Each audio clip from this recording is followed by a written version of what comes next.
again. This is John Wild, here to give you another look at vintage action figures. This time, we'll be looking at LJN Toys WWF Wrestling Superstars Series 3, the managers, announcers, and throwback wrestlers.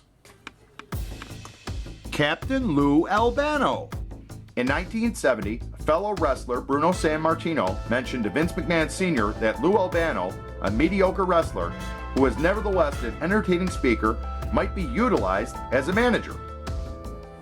In professional wrestling, a manager might be tasked with behind-the-scenes efforts to help push forward a wrestler's career, or handle his booking, but plays an equal or even greater role in the ring, speaking for his wrestler and helping rile up the crowd against him. At this time, managers were relatively rare in pro wrestling. Thus began the transition into the bombastic manager, Captain Lou Albano. With quick wit and a grating personality, Albano delivered memorable promos and earned the scorn of the wrestling audience as he attempted to dethrone the Worldwide Wrestling Federation champion, Bruno San Martino. In 1984, Albano met pop singer Cyndi Lauper on a plane flight from Puerto Rico. Her manager, David Wolf, suggested that the two collaborate on a project at some point in the future. In 1984, the opportunity came when Lauper's video for Girls Just Want to Have Fun needed an actor to play the singer's father, and Albano was suggested. Cyndi Lauper then appeared on Rowdy Roddy Piper's Pit program to discuss the collaboration. Albano, in character, began denigrating Lauper and women in general, and claimed to have written all of her songs and been the only reason for her success. Lauper, in turn, assaulted Albano with her purse, and the two agreed to settle their differences in the ring. Albano and Lauper agreed to compete by proxy, each choosing a female wrestler to contend. Lauper chose Wendy Richter, while Albano chose the Fabulous Moolah. The match, scheduled for July 23, 1984, was dubbed The Brawl to End It All and was broadcast live on MTV. During the match, Lauper interfered on Richter's behalf by hitting Moolah in the head with her purse, dubbed the Loaded Purse of Doom. At the conclusion of the match, Richter had defeated Moolah for the WWF Women's Championship, which the WWF had promoted Moolah as having held for the previous 28 years. Captain Lou passed away on October 14, 2009. Bobby the Brain Heenan. In 1984, Vince McMahon lured Heenan away from the American Wrestling Association to manage Jesse the Body Ventura. However, after Ventura developed blood clots in his lungs, he was forced to end his active wrestling career. With Ventura unable to wrestle, Heenan instead became Big John Studd's manager. Bobby Heenan fueled Big John Studd's feud with Andre the Giant, where he famously challenged Andre to a $15,000 body slam match at the first WrestleMania. Andre the Giant agreed to retire from wrestling if he lost the match, but he didn't, and he threw the $15,000 to the audience. The Brain soon formed the Heenan family, which over the years in the WWF would include Big John Studd, Ken Paterna, Paul Mr. Wonderful Orndorff, King Kong Bundy, Andre the Giant, Ravishing Rick Rude, Harley Race, Hercules, The Barbarian, Mr. Perfect, The Red Rooster, and the Brooklyn Brawler. As neck injuries prevented him from taking bumps the way he used to, Heenan retired from managing in 1991 to become a full-time broadcast journalist. Classy Freddy Blassie. Freddy Blassie came with a cane. Classy Freddy Blassie was a championship wrestler in his own right and held many heavyweight titles during his career. Blassie retired from active wrestling in 1974 due to a California law that prohibited anyone over the age of 55 from getting a wrestling license. Afterward, he became a manager in the Worldwide Wrestling Federation and its subsequent incarnation, the World Wrestling Federation. Among the men he managed were Blackjack Mulligan, Adrian Adonis, Jesse the Body Ventura, George the Animal Steele, and tag team champions Nikolai Volkov and the Iron Sheik. Under the management of Classy Freddy Blassie, the newly dubbed Foreign Legion won the World Wrestling Federation Tag Team Championship from the U.S. Express, Barry Windham and Mike Rotundo, at the first WrestleMania in Madison Square Garden when Blassie knocked Windham out from behind with his cane. Classy Freddy Blassie, one of the first wrestler managers to write a tell-all book called Listen, You Pencil Neck Geeks. Freddy Blassie passed away on June 2nd, 2003. Jimmy the Mouth of the South Heart. He came with hearts or no hearts on his megaphone. Jimmy Hart's friend, Hillbilly Jim, recommended him to WWF owner Vince McMahon, who hired him. He was nicknamed the Mouth of the South due to his loose lip style, often augmented by his trademark megaphone, which he used to instruct or to encourage his proteges, to discourage or annoy his opponents and announcers, especially Gorilla Monsoon, and often used it as a weapon. Hart's first acquisition in the WWF was Greg the Hammer Valentine, then the Intercontinental Heavyweight Champion, whom Hart managed at WrestleMania. After Valentine lost the Intercontinental Heavyweight title to Tito Santana, Hart briefly co-managed the Dream Team, Valentine and Beefcake. Before becoming involved with professional wrestling, Hart was a member of the rock band The Gentrys, best known for their 1965 Top 5 Billboard Hot 100 hit, Keep on Dancing. Mr. Fuji.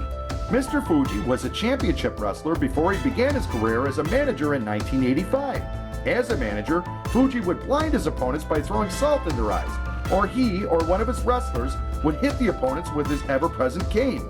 He wore a black tuxedo and a bowler hat, akin to the James Bond character Oddjob. His first client was George the Animal Steele. However, Steele would go on to become a fan favorite and left Fuji.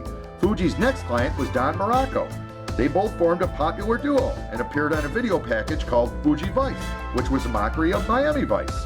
Fuji and Morocco then began a feud with Ricky Steamboat, resulting in Steamboat defeating Fuji in several matches during the feud. Mr. Fuji, during his career, managed Demolition, Axe and Smash, and Yokozuna. Mr. Fuji recently passed away on August 28, 2016. Mean Gene Okerlund.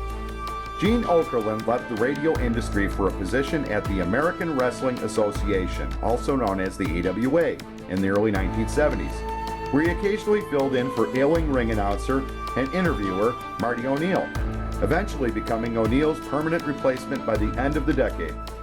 His nickname, Mean Gene, was given to him by wrestler Jesse the Body Ventura.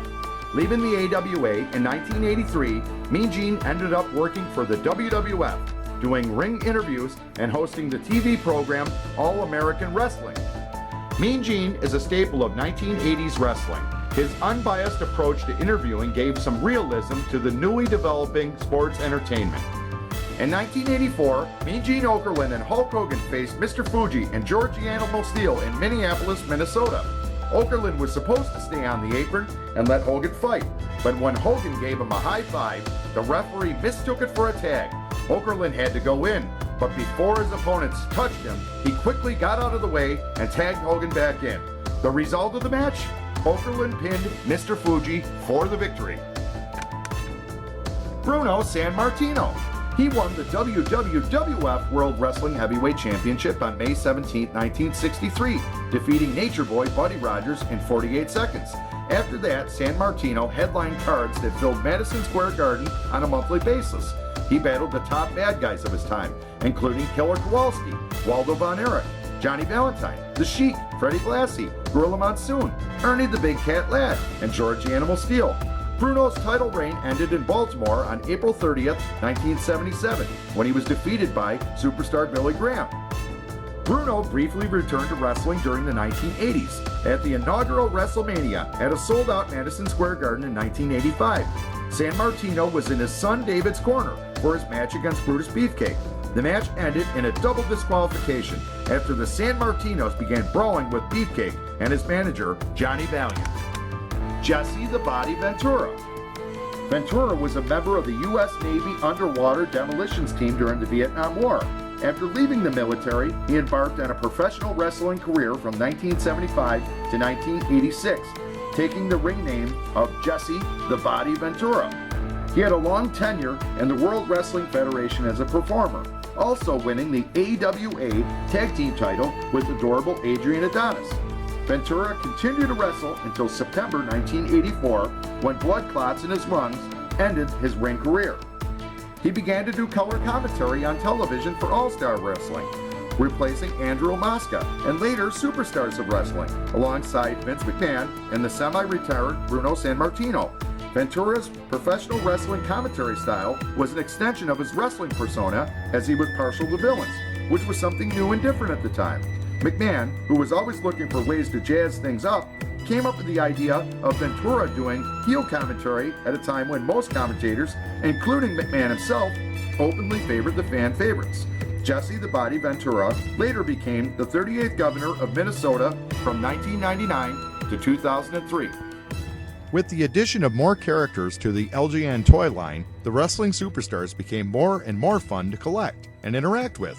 The addition of the love-to-hate managers, the ring interviewer, Mean Gene, and the throwback wrestlers like Bruno San Martino and Jesse the Body Ventura made this a more comprehensive playtime. Although these characters were not true wrestlers at the time, their addition fueled imagination and creativity to playtime. Plus, they look great alongside the wrestlers. I would like to thank you for watching this look at LJN Toys WWF Wrestling Superstars. Please like and subscribe to catch my latest uploads. And questions and comments are always welcome. Until next time, I'll hit you with my cane, you pencil neck geek.